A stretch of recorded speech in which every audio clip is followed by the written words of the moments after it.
Chapter 62, verses 1 through 5. For Zion's sake, I will not keep silent, and for Jerusalem's sake, I will not rest, until her vindication shines out like the dawn, and her salvation like a burning torch. The nations shall see your vindication, and all the kings of your glory, and you shall be called by a new name that the mouth of the Lord will give. You shall be a beautiful crown in the hand of the Lord, and a royal diadem in the hand of your God. You shall no more be termed forsaken, and your land shall no more be termed desolate. But you shall be called my delight is in her, and your land married, for the Lord delights in you, and your land shall be married. For as a young man marries a young woman, so shall your builder marry you. As a bridegroom rejoices over the bride, so shall your God rejoice over you. I'll also be reading the book of 1 Corinthians, chapter 12, verses 1 through 11. Now, concerning spiritual gifts, brothers and sisters, I do not want you to be ignorant. You know that when you were Gentiles, you were enticed and led astray to idols that could not speak. Therefore, I want you to understand that no one speaking by the Spirit of God ever says, "Let Jesus be cursed," and no one can say Jesus is Lord except by the Holy Spirit. Now there are varieties of gifts, but the same Spirit. And there are a variety of services, but the same Lord. Then there are varieties of activities, but it is the same God who activates all of them in everyone. To each is given a manifestation of the Spirit for the common good. To one is given through the Spirit the utterance of wisdom, to another the utterance of knowledge according to the same Spirit, to another faith by the same Spirit, and to another gifts of healing by the one Spirit, to another working of power deeds, to another prophecy, to another discernment of spirits, to another various kinds of tongues, to another interpretation of tongues. All these are activated by one and the same Spirit, who allots to each one individually, just as the Spirit chooses.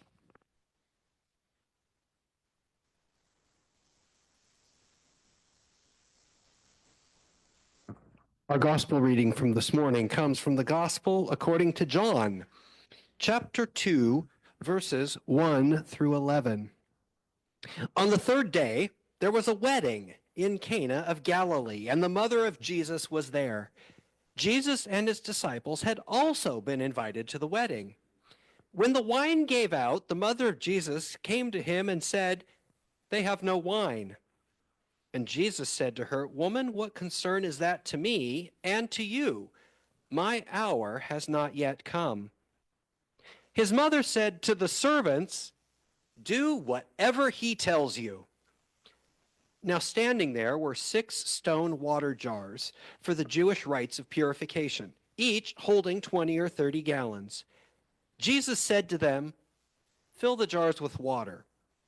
And they filled them to the brim. He said to them, "Now draw some out and take it to the person in charge of the banquet." So they took it. When the person in charge tasted the water that had become wine and did not know where it had come from, though the servants who had drawn it knew, that person called the bridegroom and said to him, "Everyone serves the good wine first, and then the inferior wine after the guests have become drunk. But you have kept the good wine until now." Jesus did this, the first of his signs in Cana of Galilee, and revealed his glory, and his disciples believed in him. And these for us today are the word of the Lord. Thanks be to God. The miracle at the wedding of Cana is one of the miracles of Jesus that many people, even those not of faith, are familiar with. Most people have heard of it. There are even frequent jokes about turning water into wine, like this picture that I found on Facebook. Thank you. Has the computer died on us, Amber? There is no picture. That's not the picture. Okay. Oh, this week. So, what do we make of the story? We're familiar with the story. But have we ever stopped to ask the question, why is this story here? What is important about this story? So we're going to look at it from a couple different perspectives. The first perspective for me that is of interest is that this miracle is recorded only in the gospel according to John. It's not recorded in the first three gospels. Now, this means that it wasn't part of the written record until the last part of the first century. And John must have a reason for wanting to make sure that this miracle is included. And the first clue of how to read it is actually wrapped up in why John included it in the absence of it being with anyone else. But there's a couple other cultural things that'll help us interpret it. First of all, Jewish weddings lasted a long time by American standards. I am currently doing marriage counseling with two different couples that are preparing for weddings in February, and one of them said, do you think we can keep the ceremony under 15 minutes? And the other couple is going, if we can keep this under an hour, then we can have a longer reception before we have to get out of the reception hall. Having a week-long wedding is not part of our American psyche, but it was very normal in a Jewish psyche. A week-long wedding is what was expected, and the typical guest list would include local leaders in addition to friends and family. Since travel was harder and unpredictable, they had no internet, and it didn't matter if TikTok was down, Keston, because they didn't even have TikTok. You didn't know who was actually going to show up. You didn't actually know who got the invitations. And so making adequate arrangements was more of a guessing game than it is for us. However, one of the rules in this culture is that it was wrong to not supply the guests with enough. That was an embarrassment, not just for the bride and the groom, but for the families of the bride and the groom. It would make this a memorable wedding for the wrong reasons. Verse 9 in the section that we read mentions a steward or a head steward. Some translations refer to him as the master of the banquet. Now, the master of the banquet is not the host of the party, but rather somebody whose job is to oversee the serving of the meals and the diluting of the wine. As the wedding would progress, typically wine was stretched with water as each day passed, since the crowd had become more accustomed to this particular wine, and it would have less of an impact on the celebrations. By the way, Jewish customs frowned on public drunkenness at public celebrations. So when verse 10 refers to them being drunk, it doesn't mean fall down sloppy drunk, but more carries the connotation that the drinking has started and every subsequent glass has a duller sensation of what you are drinking. In verse 4, when Mary approaches Jesus, his answer gives us a very interesting contextual clue as to what is happening. Because the question he asks is, what concern is this to you and me? And it indicates that even though they were guests, the groom was not a relative. And this becomes very important, especially for John's writing, because by the end of the first century, there were some stories that were circulating about Jesus's earlier life when he was in his teens, when he would perform miracles just for the benefit of family. So John needed to make it very clear in his telling that the groom of this wedding was not a relative. Now, the accounts that John is trying to rebut were never accepted as being valid. We talked about this a little bit in Sunday school. Those would be some of the stories that you get in the 3rd century out of writings that the church fathers decided would not go into the Bible. But for John, it was important that even with that being a potential belief that he makes sure that it's absolutely clear Jesus was not motivated because of kin. Now, we read this dialogue, and his tone with Mary seems a bit harsh. But it's not unexpected in the first century for an adult Jewish male in public to draw a line and make sure that everyone understands that there is independence from parental control. In other words, Jesus needs to make it clear to everybody else, if he chose to do something, it's because he chose to do something, not because mom has badgered me into doing it. Even though the first century, families would do a little bit of subtle shaming in order to get somebody to bring into to line culturally appropriate. Mary obviously didn't want the groom to be embarrassed, and she realized that something was going to happen if something didn't happen. But Jesus draws the clear line because it's important for his disciples to see his motivation. And this too becomes important to the significance.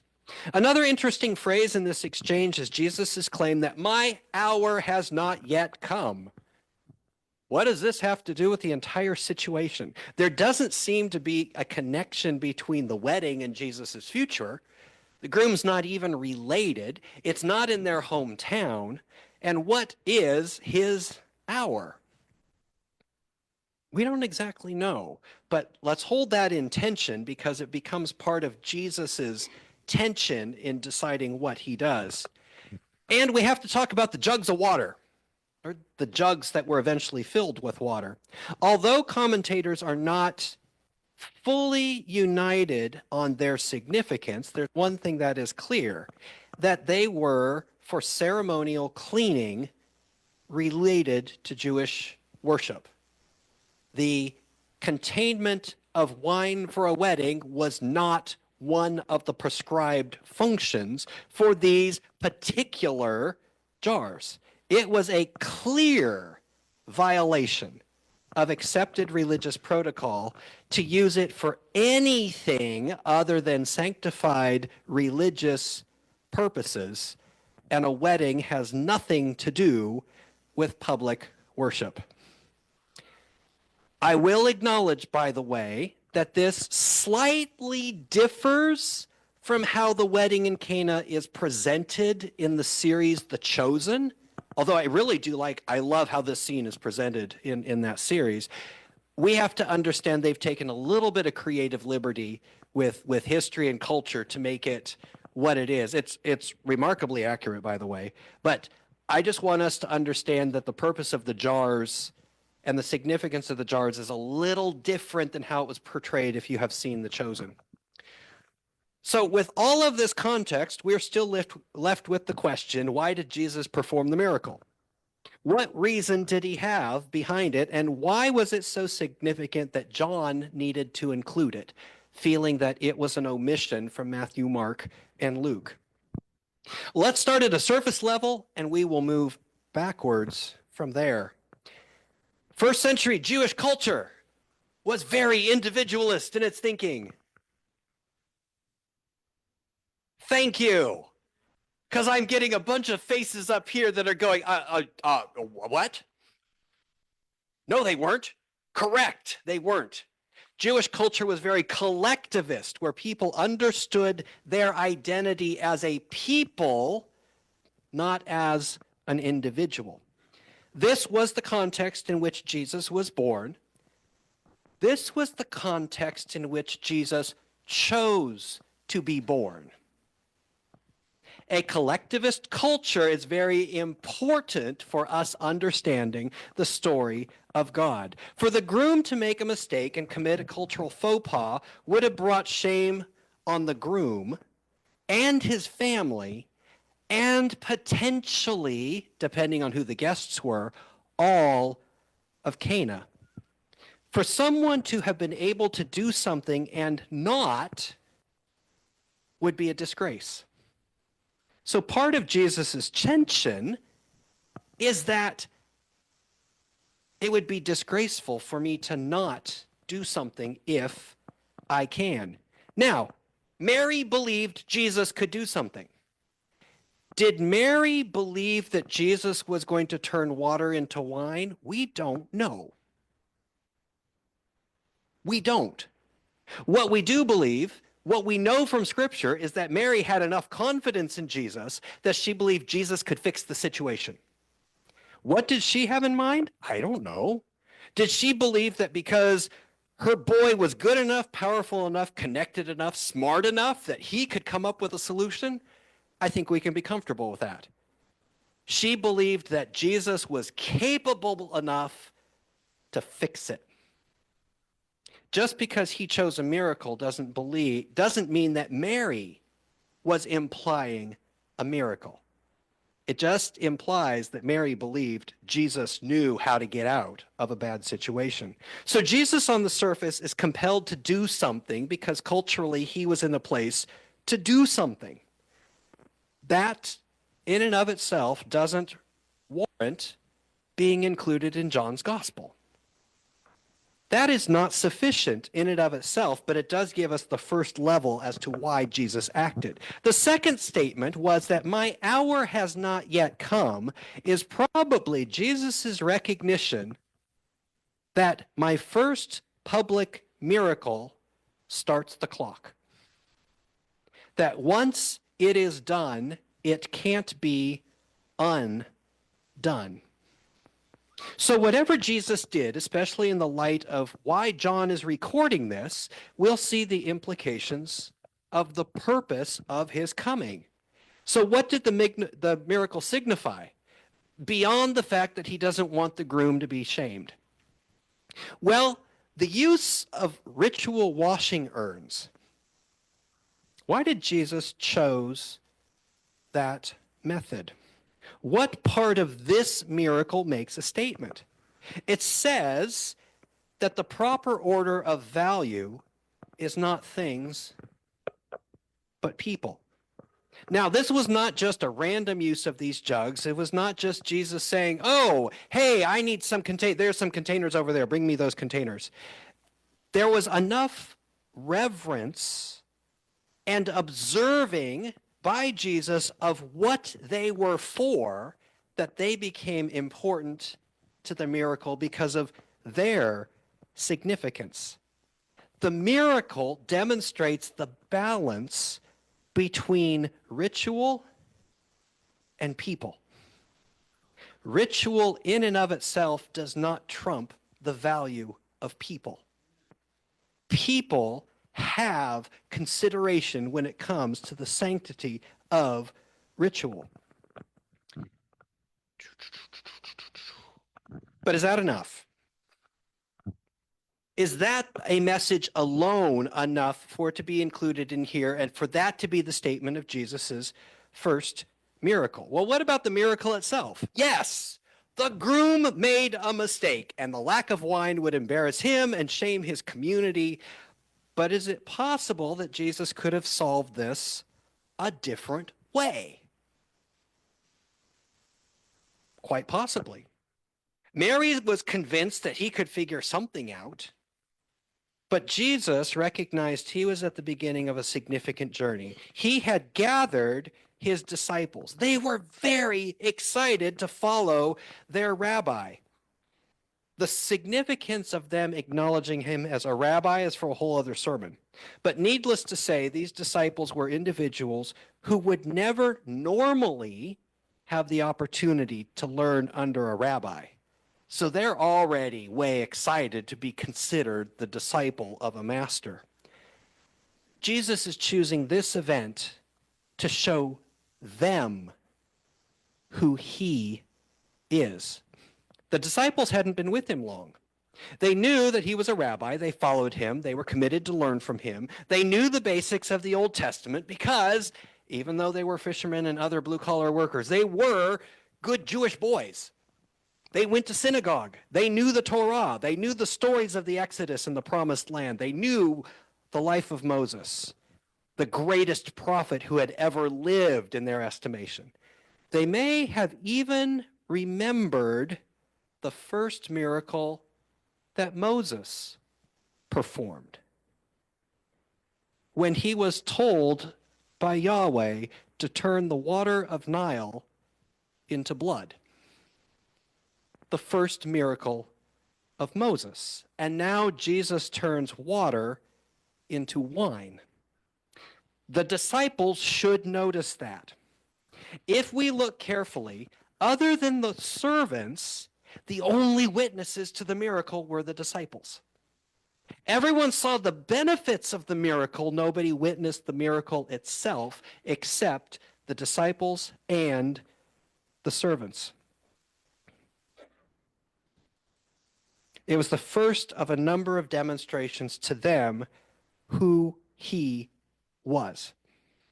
And it says in the Greek, in verse 10, that after this, the disciples began to believe in him. So why does John include this? What is the purpose of telling this story? I believe John includes it to help substantiate his claim from chapter 1 that Jesus was divine from the beginning. Plus, it begins to make the case for the theme of Jesus' ministry from the very beginning, centering around his sacrifice that would eventually be the center of the Last Supper. Water, which is essential to life, was turned to blood, which is also essential to life, by Moses in the days of old, but Moses' miracle brought death. Jesus, perhaps a prophet who's mightier than Moses, turns water into wine, which at the Last Supper is equated with blood, but not blood that leads to death, blood that leads to life. His subsequent signs and miracles in the Gospel of John also deal with water and bread, staples of life and center elements at the Last Supper. So, that's all very fine and dandy, Dan. And now I have a bunch of interesting historical tidbits for when I do pulpit supply in Tennessee. But what does this mean for us? Well, we should know that from the beginning of the ministry of Jesus, the reconciliation of the world through his sacrifice was on his mind. Jesus was perseverant and intentional. We should also observe that the process of revealing himself to his disciples was slow, incremental, methodical, and sometimes a little painful because it seemed to drag on forever and ever.